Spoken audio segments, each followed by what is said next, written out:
What better way to start off the new year than with an Italian wine adventure? Am I right? No better. Okay, There's no better way. No. And today we're heading to Tuscany to talk about a wine sometimes called Baby Brunello. Oh. Yeah, and if you have no idea what we're talking about, then you definitely need to stay tuned because this may be the biggest wine discovery we make for you this year. Wow, we're starting off with a bang. Bang, bang, bang. Wow.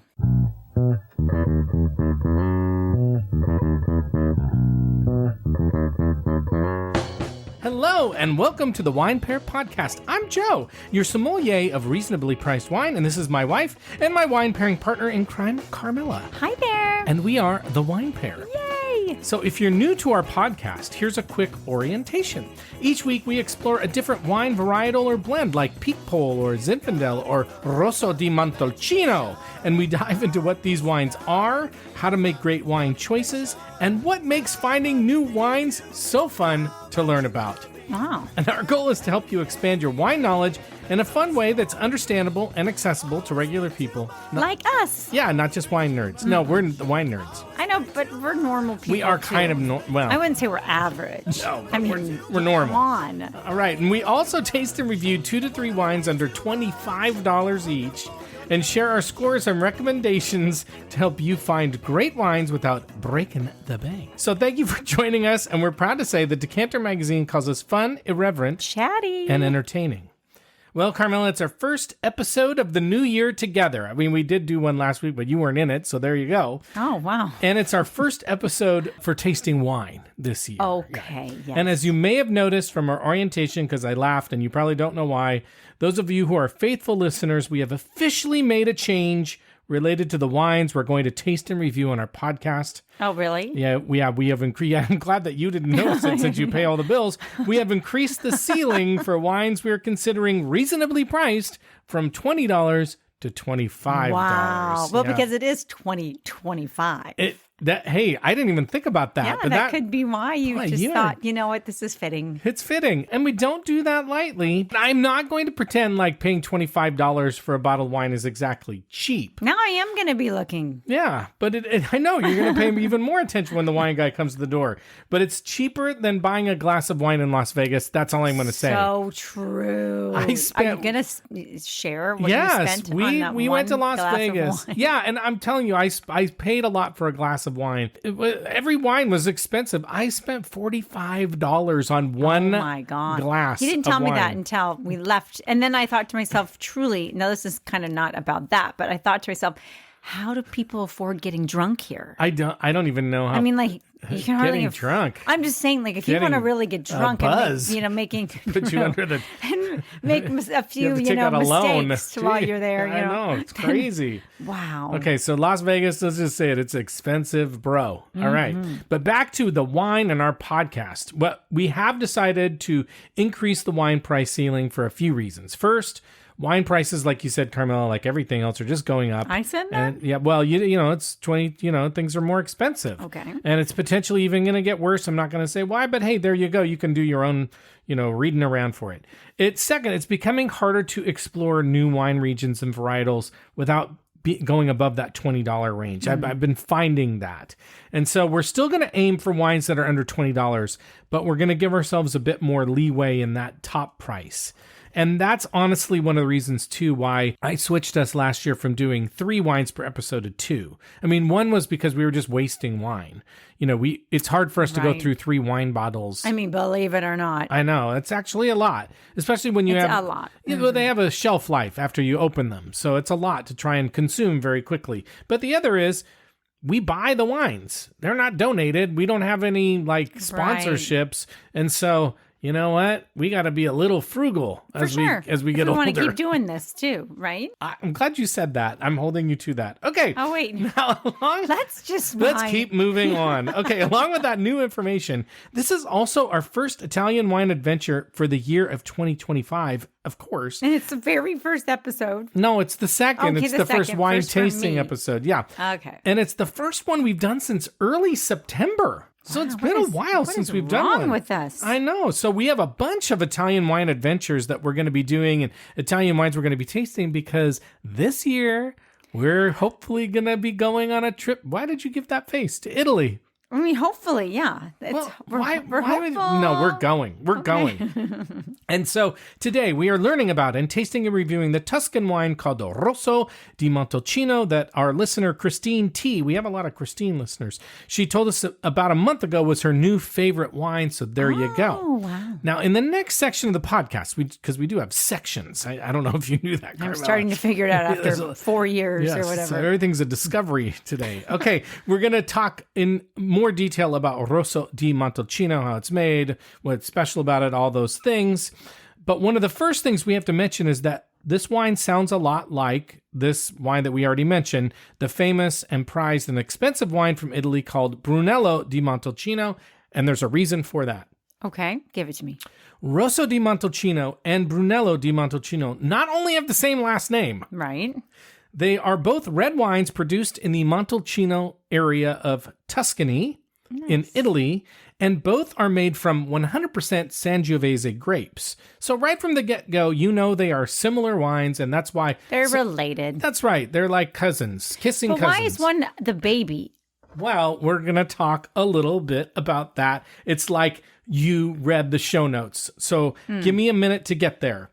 Let's talk first about the specific grape in Rosso di Montalcino and Brunello, because it's actually a mutation of Sangiovese, which is the grape in Chianti wine, if you don't know. So for those of you out there, remember, Chianti is made from the grape Sangiovese. But this mutation is called Sangiovese Grosse, and it's also sometimes known as Brunello. But Grosso means what in Italian, Carmela? Big? Yeah, large, exactly. Large and in charge. Large Marge, that's right. And so, as you would expect, the grapes in Sangiovese grapes, Grosso grapes are not gross, but they're bigger than the standard Sangiovese grape. Okay. And we'll talk about more about that in the next section too. But back to your question, what are the differences between Rosso di Montalcino and Brunello, which is part of the reason why it's called Baby Brunello? Are you ready for some of those reasons? I'm ready. The first is Brunello has the highest Italian wine classification of DOCG. Rosso di Montalcino has just DOC status. Still high status, but Brunello di Montalcino has the highest status. And that means they have the highest expected quality, and it's supposed to be the best of the best. Rosso di Montalcino can be released onto the market on the first day of September, the year following the harvest. And aging in oak is not required. But with Brunello, they have to be aged for 4 years at least before it can be released. And 2 of those have to be on oak and 4 have to be in the bottle. But it can only be released on the first day of January, 5 years following the harvest. So, my goodness, fussy. Yeah, they're fussy. So this is one of the reasons why Rosso di Montalcino is known as Baby Brunello, because it doesn't have as many, restrictions as the other. And the other is that while in terms of taste and everything, Rosso di Montalcino is supposed to be a little bit fresher and more approachable, but it's also less expensive. Brunello's right out of the gate. If you can find one for $50, you're probably getting a crappy one. Like Brunello's are expensive. $100. So what is a glass going to be in Vegas? About $4,000. Or one of those, just throw a crapshoot, right? Wow. Who knows? Right. So that's why it's known as Baby Brunello, because you can get it for less money. It's not, I wouldn't say Rosso di Montalcino is cheap, but it's not as expensive as Brunello. And these are some of the reasons why. I know some really expensive babies. Like our babies. Yeah, exactly. Anyway, so after that quick lesson on the differences and similarities between Rosso di Montalcino and Brunello di Montalcino, I think it's time we learned a little bit more about this wine we're going to drink today. And we have 2 Rosso di Montalcinos to taste and review to see if either are worth seeking out. But first, you got to do our shameless plug. That's right. So thank you for listening to us and supporting our show. And if you haven't had the chance to do so yet, now is the perfect time to follow or subscribe to our podcast. And a huge thank you to all of you who have subscribed already. And another great way to support us is to leave a nice rating and review on our website or Apple Podcasts or Spotify or any other podcast app. It helps us grow listeners. And you can also follow us and see pictures of the wines we're tasting and trying today, and also weird AI pictures that I like to make on Instagram at the Wine Pair Podcast. And we're also on Blue Sky as well, and we post differently on there than we do on Instagram, so follow us in both places, and you'll have a rare treat. And you can contact us on our website, thewinepairpodcast.com, and you can sign up for our email newsletter there. And if you didn't get our last newsletter, just email me, and I'll send it to you. And on our website, you can now find links in a section called Shop Wine, where you can buy the wines that we rate highly or as buys in each episode. Oh my gosh. You can do that. There's little links. We send you off on little links. We're trying to make it as easy as possible for you. That's right. And maybe we'll make a dime or two off of that as well. Oh, just to help us out. We won't charge you extra. The wine shop won't charge you extra, but we get a little credit for sending you over there in most cases. Really? Yeah, so there you go. Okay. Come on, peeps. Free way to help us out. You get wine. Wow. And everybody wins. That's right. And we want to make content you care about and that you like, so send us a note and tell us what you like, what you don't like. If there's wines you want us to try or winemaking areas of the world you're curious about it, and we'll take care of it. And since it's been a while since we've recorded an episode, Carmela, we have a few shout outs. So thanks to Adrian, aka @ArtMetalGirl on Instagram, for sharing her picture of one of our stickers and a rosé wine that she finally found that she liked. So cool. That's right. And another shout out to Christine R., one of many Christines, aka Tips to Live by One on Instagram and on Blue Sky, for the recommendation for shouting us out. A shout out to Justice OK Aloti for a super nice reference to us on Blue Sky. Cool. A shout out to Christine T., who reached out on Spotify to say she liked the story about Rob and Tim from Avivo Wine that we did last week. They have the partnership with Sarah Jessica Parker.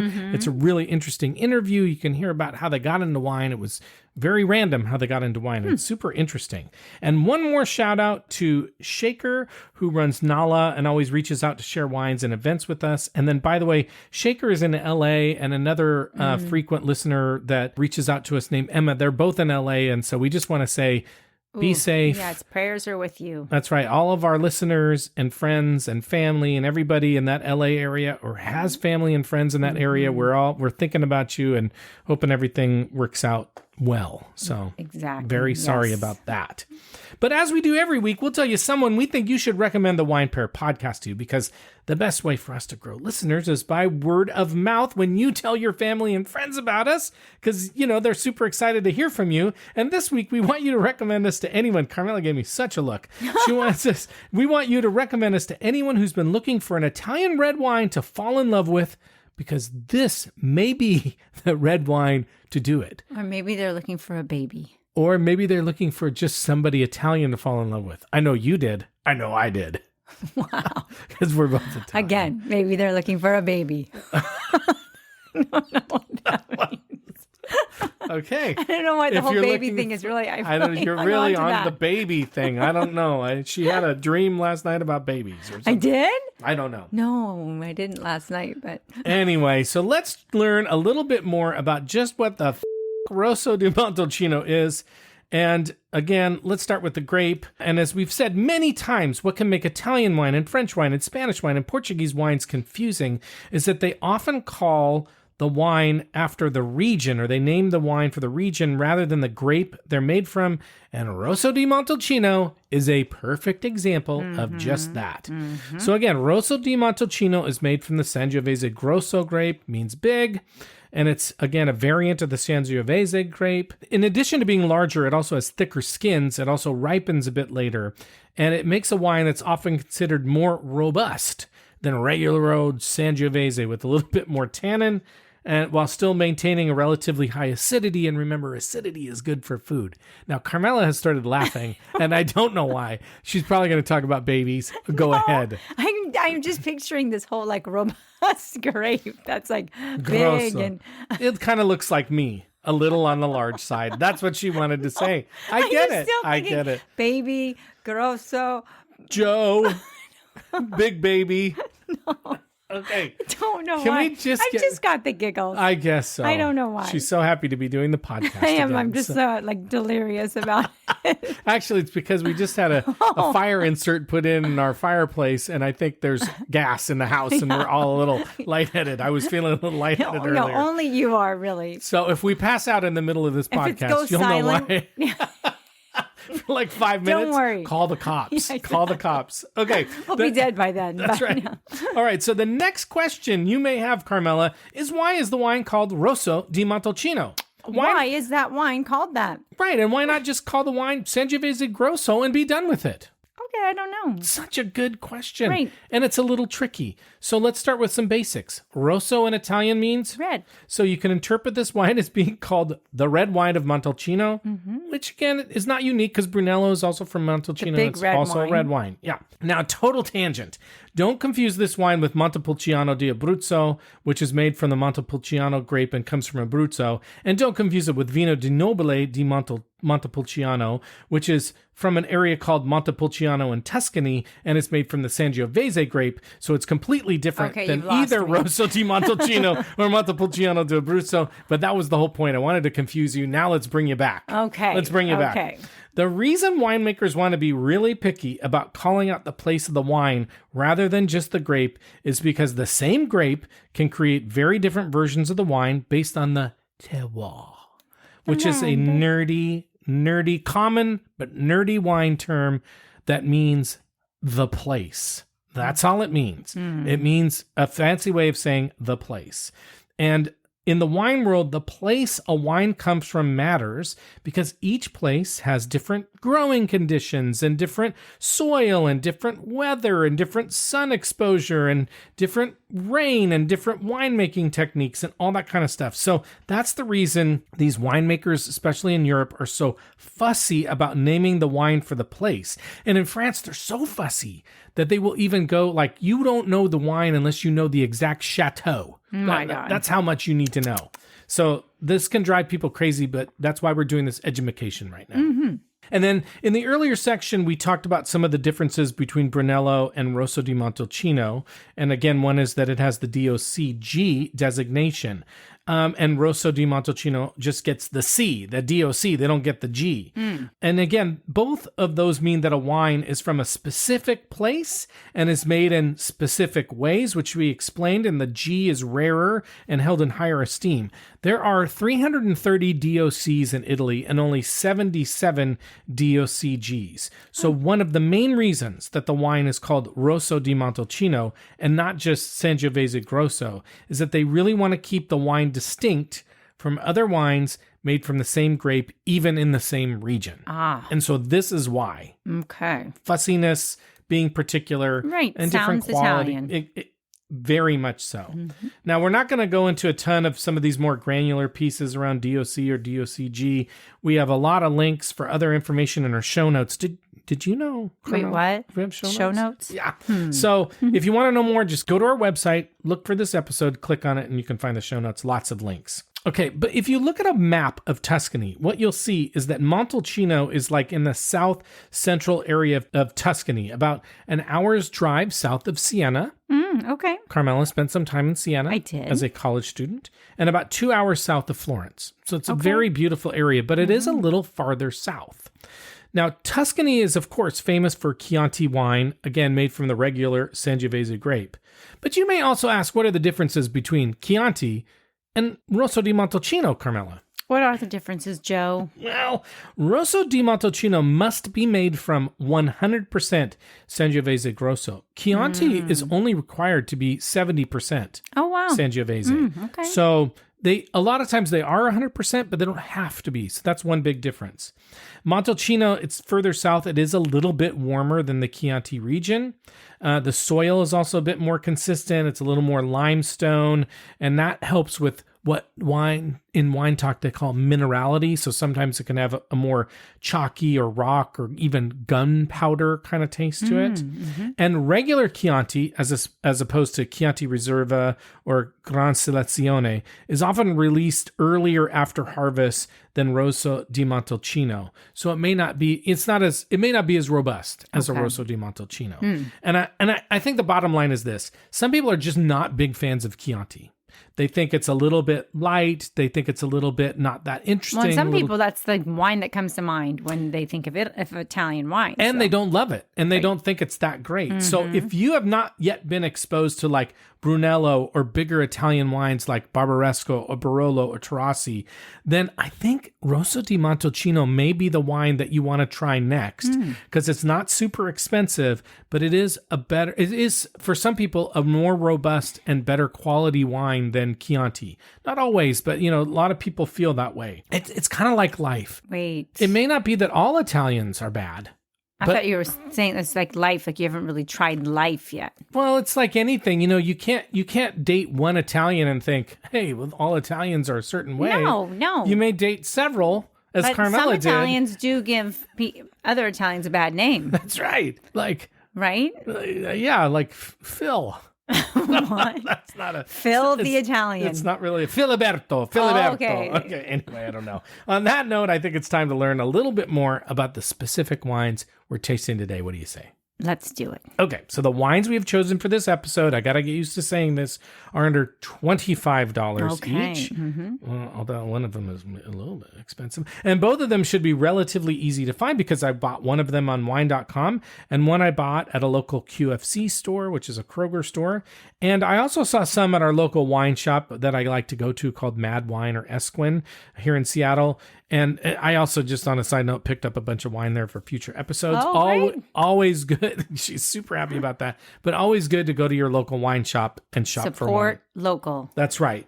But my point is that while it's not going to be as easy to find as Chianti, you should be able to find Rosso di Montalcino, and you can definitely order it from your local wine shop if you go in there and they don't have it.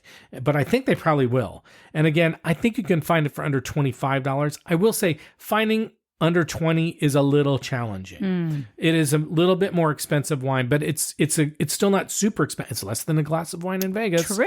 And it's a good wine. Or at least we're going to find out. We'll let you know. Okay. The first wine we're going to drink is the 2020 Camigliano Rosso di Montalcino. Camigliano is Camigliano, Camigliano. And this wine is organic, if that's important to you. It's also fermented in stainless steel vats, and the tech sheet mentions a technique I was not familiar with called délestage. So we're going to talk about what délestage is. Okay. Because I saw it on the text sheet. I'm like, what the hell is that? Yeah, I'm trying to figure out what that means. So a certain stage of it? Well, interesting. It's kind of like staging, I would say, a little bit of staging. Okay. And I'm not going to go into a ton of detail, but it's a French winemaking technique that means making lighter, actually. It means making lighter. And what the winemaker does is they separate the grape solids, like skins and other particles and stems and all that stuff that can get in the wine, from the juice to make it less dense. So it's sometimes called rack and return, but basically the winemaker drains the juice from the solids into a separate vessel and then returns the juice to the solids in the fermentation vessel. And doing this is supposed to soften the wine, reduce the tannins, make it mellower on the finish. What it is, though, it's an alternative way of extracting flavors from the juice and berries than the more common like punch down. We talk about this punch down extraction where, the gunk floats to the top of the vat and they push it down to extract flavor. This is they remove the liquid and then they push the liquid back in. So it's just a different way, but I was not aware of that term, délestage. Then finally, the wine is aged for 6 months in French and Slovenian oak, which that oak is more mellow than American oak. And then it's bottle aged for 4 months. It's a super dry wine, almost no residual sugar. And it's also pretty high in alcohol at 14.5%. Wow. And I think you're going to find these wines higher in alcohol. The second wine we're going to taste and review is called the Voliero Rosso di Montalcino. I wanted to sing Voliero or whatever, but it's not. Volare, yeah. And this one got some really good scores, including a 93 from Vinius and a 92 from Jeb Dunnick. It was a little hard to find out a lot of information about this wine, but I'll give you a few things. The first is that the winery says it's fermented spontaneously, which is kind of cool. What that means is there's yeast naturally, like on the grape skins. And so when they bring it in and they start the fermentation process, they try not to add yeast. They want it to just spontaneously ferment. So that's kind of cool. And then they ferment it in stainless steel vessels for about 3 weeks. And then they age it in French and Slovenian oak again, but for 10 months. So a bit more oak aging on this one than the Camigliano. And this is a total tangent, but evidently, and I'll give you a reason why I'm telling you this. This wine was first created by a man named Andrea Coronesi for his restaurant, but it's now obviously available more widely since we're drinking it today. And he makes a very prestigious but hard to find wine under the name Uccelliera. Now, under both labels, he also makes a Brunello, and wine reviewers love this wine. So my point is, if this is a good wine, because it's a good producer, despite the fact that it's just at the edge of our new price ceiling, it'll be a really good deal. Okay. So we'll let you know. But I think that's enough information. Let's get to drinking. And if you have similar wines or a wine, Rosso di Montalcino, even a Chianti, drink along with us. If you have the same wines, even better. You get those participation points, which again, you can trade in, Carmela, for what? Stickers. That's right. So just email me with your mailing address and I will send you stickers, I promise. Nice. But we will be right back. All right. Okay, we are back and we are ready to try our first wine. This is the Camigliano Rosso di Montalcino. It's from Tuscany, Italy, obviously. It's from the year 2020. It was $22.99 at wine.com. So this is why we raised our price. 14.5% alcohol, 100% Sangiovese Grosse, and wine enthusiasts gave it an 89. But before we give our sense of smell on it, what's the color? It's pretty. I think it's really pretty. Yeah, it is. It's not like super duper dark. No, it reminds me a little bit of a Pinot. It's kind of translucent and light. It's not. It's very not super red. Dark red. Yeah, it's very pretty color. I love the little red, like twinkling red dots at the bottom. I don't think that's very typical. No. I don't know what that is. It's just light reflection. Yeah, I mean, it's very pretty. Pretty. It is pretty. Just the way, because there's that, it's not quite as dark as some, you kind of see that a little bit more. Yeah. Very decorative. Decorative. You could just put it out there in the bathroom and just leave it as a decoration. Right. Mm-hmm. Little light behind it. What are you smelling? Well, I can smell a little alcohol on it. I think it smells really nice. But I can smell cherry for sure. Mm-hmm. But it's definitely, you can tell it's going to be a little Rich. high in alcohol, I think too. Yeah, I mean, it almost smells like a cherry cordial. It's got some of that really rich cherry and chocolate kind of smell to it. Kind of a cocoa, very dark chocolate, I think, on it. Yep. I'm getting a little bit of like gunpowdery kind of smell on it. Mm-hmm. Ooh, if you swirl it, you get a lot of that kind of rock and gunpowder kind of smell. Like your 4th of July, you're ready to light that shit off. Wow, getting crazy on January, whatever. Mm-hmm. But it's really rich, like dark red fruits, plum, cherry. It's even rich red. A little bit of like cranberry. I feel like a little bit of tartness on it. Okay, you got a little tartness. I like that. Okay, well, let's try it. I'm excited to try this. Okay. Hope it's good. Oh, it's good. I should have let it open up, but it's good. It's nice. Wow. It's just right up your alley. That is a nice wine. Wow, it's very you're happy. cherry. Mm-hmm. It's very cherry. It's rich. It's smooth. Smooth. Very smooth. It doesn't have a ton of tannin, but it's got kind of amazing. Yeah, but it's got enough that it cleans off the tongue. Yeah. And it's just like rich, and it's actually a little on the fruity, jammy side. I think but it's not like a big punch you in the face. No, because it's got acidity. You can also get the acidity. Like it makes it's going to be great with food. This is a very good wine already. I can just tell. I think it's almost a little bit more plum than cherry on it, though. Don't you think? Or am I? I'm getting a little bit of both. I feel like it's more of like a red fruit. Like, I mean, not that plums aren't, but I'm kind of going back to the cherry, the cranberry, pomegranate. I think you're right. I'm almost getting a little raspberry or blueberry on it. Yes. Yeah. Almost like a blueberry jam a little bit. Oh. Or a jam. Like I'm getting a little bit of jam. It's because it has some sweetness on it. And this is the one, it's super low sugar, but it has sweetness on it. The right amount, though. Yeah. It's not going to, it's going to go well with food. And it's 2020. I think it could last a while longer. It's a really nice wine. My dad had these wines? Well, actually, I picked up those wines from Garagiste for him, and he has some Rosso di Montalcino. No, he loves the wine. Yeah. Okay. But you can already tell, like compared to Chianti, this is richer. Yes. This is rich. Chianti is like sharper. It doesn't have as much body. It has similar flavor, but I would say the body is different. This is a little more. This is also more sophisticated. I think so. The taste. I think. I think so too. What food would you pair with this Camigliano? Ooh, well, let's ask you first. I mean, this is perfect for a lot of things. Red meat, burgers, like really good with a steak, but it would be fantastic with like pizza or pasta, I was like thinking a like rich a meat sauce, like a what do you call it? bolognese, some sort of a ragu, Yes. Oh, a lasagna, it'd be really good. a Lasagna meat, would be good. Yeah. really good with meat though. Really, I think it would just, gosh, it's a wow. This is a You're very happy. this is a very good wine. This is a very, very good wine. That's good. So let's talk about any other food. Sorry, before we No, rate I think that kind of covers it. I mean, I do think it's a very great dinner wine. Like this would be a very sophisticated wine. And it's kind of a pretty bottle. It's kind of a nice, I think it's a nice bottle. Mm-hmm. It's kind of sophisticated label. Yeah, I think it pretty. would look great on a table. Mm-hmm. Label and table. There you go. Okay, as a reminder on our rating scale, we rate on a scale of 1 to 10. We don't give half points, but together that will average out to maybe a half point. True. 7 and above means we're going to buy it. 4 below means we're going to pour it down the sink. 5 or 6 means we'll drink it and we'll finish it, but we're not going to buy it. So what rating would you give this wine? I wanna keep drinking it. I know you do. Okay, so I'm gonna give it an 8. Yeah, I'm at least a 9. Ah, that's so good. I'm at least a 9. I am tempted to give it a 10. I just don't. This is definitely a wine that we could drink together. Like a red wine, since red wine is not my go-to.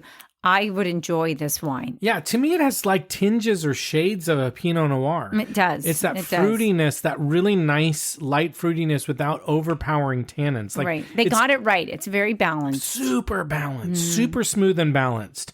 I agree. This is to me the epitome of what is not a California Cabernet. Like you can have a nice, rich wine and it doesn't have to like punch you in the face. No, wow. It can really just be kind of smooth and round and nice tasting. So anyway, I'm telling you, if you have a person who's been like, Sangiovese, I don't get it. Chianti, I don't get it. Have them try this wine. They will really like it. Okay, we're going to take a break and we're going to try our last wine. Okay. Okay, we are back and we are ready to try our second wine. This is the Voliero Rosso di Montalcino, also from Tuscany, Italy, obviously. It's a 2021. It was $24.99 on sale at QFC or Kroger. Also 14.5% alcohol. I will say, for a wine so high in alcohol, that last one didn't come across as super alcoholic. No. I mean, I could smell it more than I could taste it. For it was sure. Very smooth. Smooth and balanced.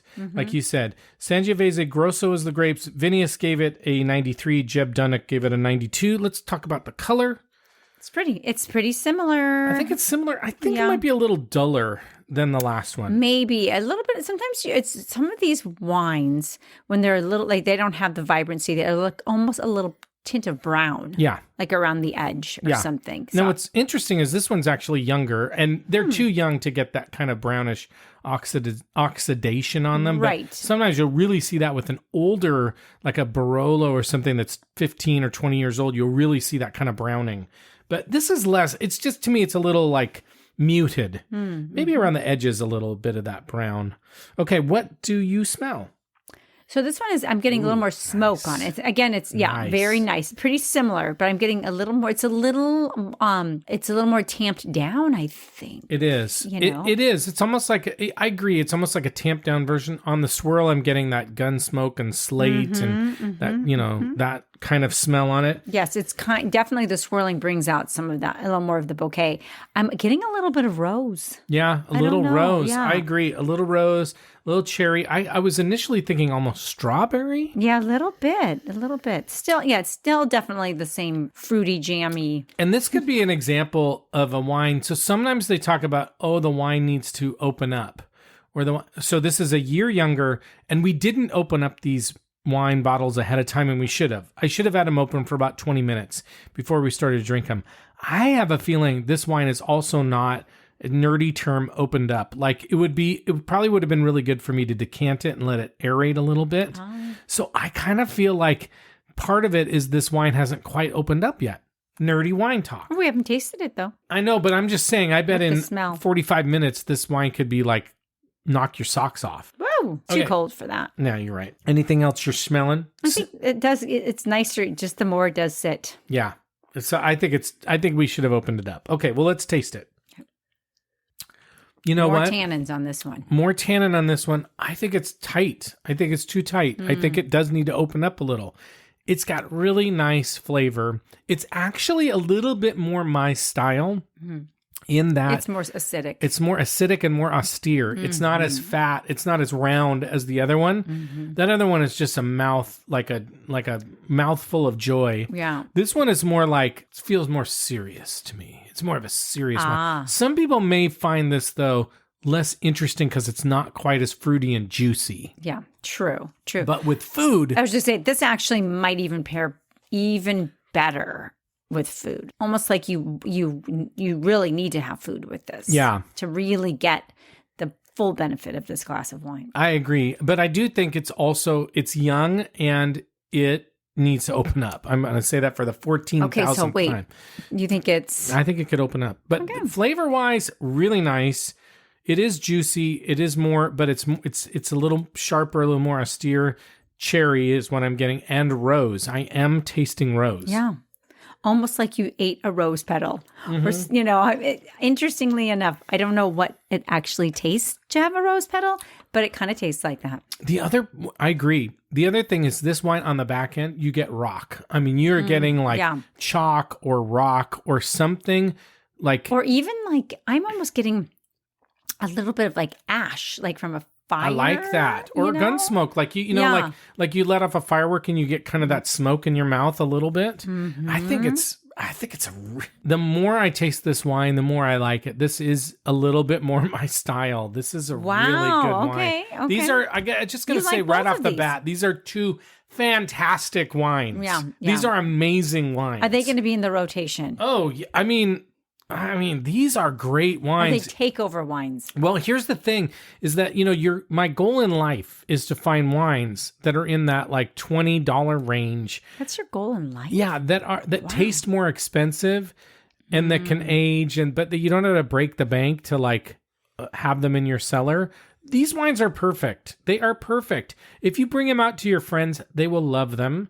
You can have them age and sit, and you don't feel like terrible that you spent a shitload of money buying really expensive wine. And it's so good. It's really good. I'm still figuring out the label on this one. I was saying the font of the writing, it looks like Disneyland. Yeah, it looks like it could be kind of I feel like we've seen Mickey Mouse written in this font. Mm-hmm. But there's a lady, like a dancing lady on the front. Dancing lady. Yeah, it's kind of fun. The more I taste this wine, the more I'm liking it. What food did you pair with this? I think it's the same, a very similar, same kinds of foods. I'm trying to think if there's anything. Because this one is a little tighter to me, and again, a little less fruity.